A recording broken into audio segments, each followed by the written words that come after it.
Uma das doenças mais terríveis que o planeta Terra já viu foi a varíola. Era uma doença infecto-contagiosa que tinha dois tipos. O primeiro deles, mais brando, tinha uma taxa de mortalidade de 1%.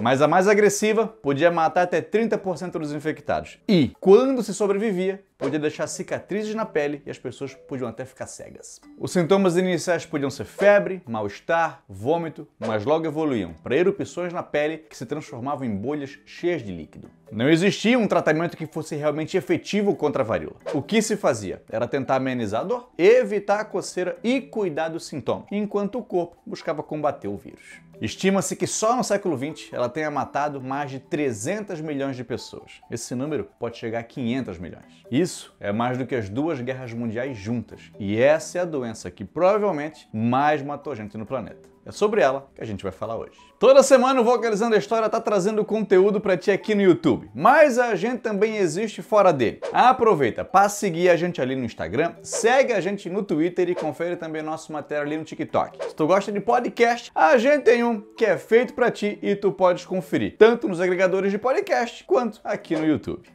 Caso tu já conheça o nosso trabalho e quer apoiar a gente financeiramente, tu pode assinar um plano ali no PicPay ou então fazer uma doação de qualquer valor, através do Pix ou do PayPal. A chave é o nosso e-mail e tá aqui na descrição do vídeo. Não se esquece de se inscrever no canal se tu não for inscrito e de curtir o vídeo e deixar um comentário maneiro para gerar engajamento. Não se sabe ao certo nem quando e nem onde a varíola surgiu, mas já foram descobertas erupções na pele que podem ter sido causadas por varíola em múmias egípcias, o que sugere que ela já está entre nós há mais de 3.000 anos. Contudo, os primeiros registros escritos que a gente tem são da China e datam do século IV. Depois disso, a gente tem esses registros na Índia no século VII e na Ásia Menor no século X. Conforme o número de pessoas na Terra foi aumentando e o contato entre essas pessoas foi ficando mais comum, o número de infectados aumentou também. Quando os árabes começaram a sua expansão pelo norte da África e posteriormente para a Península Ibérica, provavelmente levaram a varíola com eles. Quando os cruzados saíram da Europa em direção à Terra Prometida, provavelmente contaminaram um montão de gente com a varíola. E não foi diferente quando navegadores europeus chegaram aqui na América. É uma ilusão a gente pensar que o que mais matou nativos americanos foram os combates com os europeus. Apesar de milhares deles terem sido mortos nessa luta, doenças como catapora, sarampo e varíola mataram muito mais. As principais armas que os europeus trouxeram com eles não foram as armas de fogo, mas sim os vírus que estavam dentro do corpo deles. Se conhece a história de uma frota espanhola que em 1520 chegou no território do atual México trazendo consigo um escravizado africano que estava contaminado com a varíola. Ele foi tratado por uma família nativa que não sabia o que esse cara tinha e logo essa família foi contaminada também. Logo essa família contaminou os vizinhos, que contaminaram os vizinhos, que contaminaram os vizinhos. Como as pessoas buscaram fugir dessa terrível doença, que ninguém sabia ao certo o que era, na fuga, levavam a doença junto e acabaram contaminando populações de cidades vizinhas. Os nativos diziam que isso era uma bruxaria dos brancos ou que os deuses os estavam castigando. E os sacerdotes e curandeiros não conseguiam resolver o problema. Tenochtitlan, a magnífica capital do Império Azteca, perdeu 1/3 da sua população em 2 meses, incluindo o seu imperador. E isso não foi uma exclusividade da Mesoamérica, porque o Império Inca também sofreu na mão das epidemias. Acredita-se que o próprio Sapa Inca, Huayna Capac, tenha morrido de varíola. Há quem defenda que o Hernán Cortés e o Francisco Pizarro, que foram os grandes algozes dos impérios Azteca e Inca, trouxeram as doenças para cá de propósito, justamente porque os nativos não tinham imunidade contra essas doenças. Esses impérios eram civilizações gigantescas e sucumbiram principalmente por conta da varíola. Acredita-se que em algumas sociedades até 90% da população perdeu a sua vida. Para tu ter uma ideia, estima-se que em março de 1520 haviam 22 milhões de pessoas vivendo na América. E em dezembro já eram 14 milhões. Em 1580, esse número era de 2 milhões só. Mesmo em lugares onde já se conhecia melhor essa doença, todo mundo morria de medo de pegar essa moléstia. Então se buscou evitar pegar esse vírus antes mesmo de se saber o que era um vírus. Antes de existir a vacina, existia a variolação, que acontecia quando pessoas que ainda não tinham sido infectadas eram expostas a feridas de pessoas que estavam contaminadas com a varíola. Se retirava as cascas de ferida dos doentes, deixava elas secando no sol e depois se inalava ou então esfregava na pele.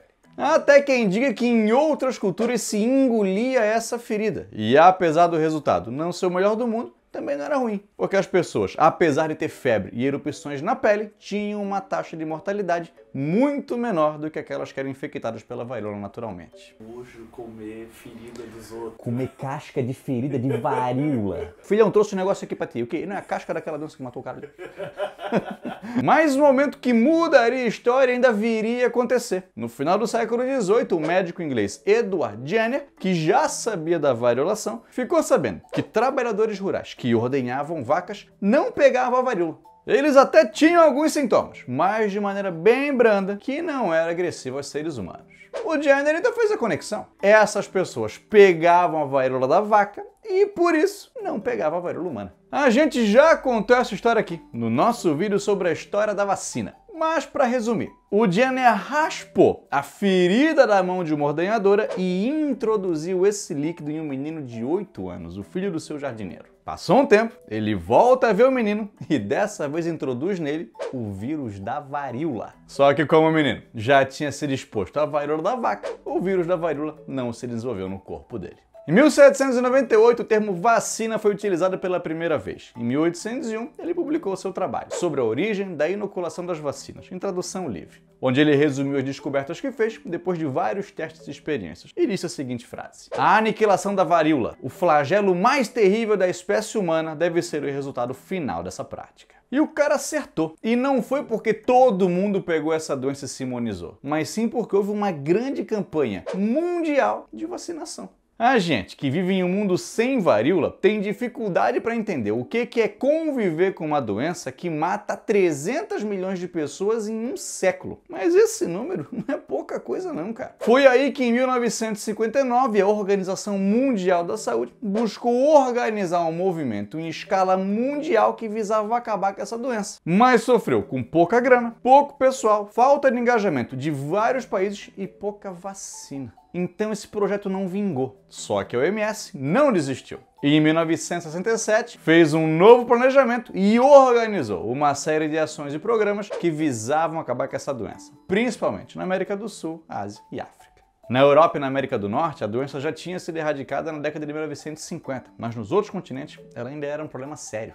Laboratórios em países onde a varíola ainda era comum começaram a produzir vacinas de melhor qualidade e a agulha bifurcada entrou na jogada, dando mais eficiência às campanhas de vacinação em massa que tiveram início. Na América do Sul, onde o Brasil e a Fiocruz mandaram muito bem, a doença foi erradicada em 1971. Na Ásia, o último caso aconteceu em Bangladesh, de uma menina de 3 anos que pegou a forma mais grave da doença, em 1975. Ela foi isolada em casa. Tinham 2 guardas cuidando dela 24 horas por dia para evitar que qualquer pessoa se aproximasse. E foi iniciada uma campanha intensa de vacinação em um raio de 2 quilômetros a partir de onde ela morava. Isso sem falar na recompensa em dinheiro que foi oferecido para qualquer pessoa que denunciasse casos de varíola. Essa foi a última vez que uma pessoa desenvolveu a forma mais grave da doença, mas em 1977, na Somália, o cozinheiro do hospital pegou a varíola naturalmente pela última vez. No dia 8 de maio de 1980, a OMS declarou o fim dessa doença, marcando uma baita de uma conquista para o mundo.